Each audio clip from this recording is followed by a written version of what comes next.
ပဲတို့ရဲ့ဝေကိုပြေမင်းတလန်းလိုက်ရင်မင်းအောင်မြဲပါမင်းရဲ့ပါတော်မြဲပါချိုသားကြည်လင်လာမင်းလေးမြည်ရဲ့ဟေးရဲ့လေးမတွေ့သိလဲပါတို့ကမင်းကိုပြောရင်နင်းလေးရဲ့ကသွားတော့လက်ကပြေရင်မတကယ်ပါဆွဲလန်းတာနင်းတကယ်သိဖို့ရဲ့ကြိုးစားစေပါတနေ့တော့ပြေလဲမှာ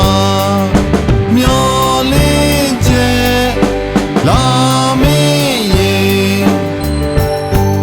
မလျှော်တော့ဆွဲတဲ့နေရဲ့ပါတော့ပါ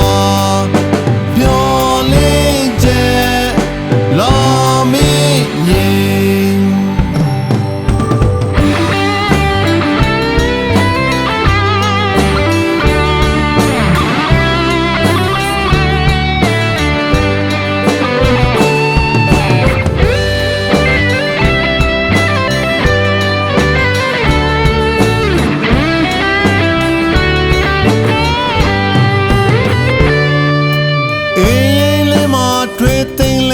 တို့ကမင်းကိုပြော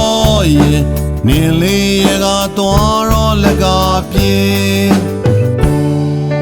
တို့တီးပြရစေတခင်ရဲ့ချစ်ကိုတခင်ရဲ့လိမ်အားကိုပြီးပြီးပြင်းပြင်းထွန်ကြီးမဲ့အချိန်လေး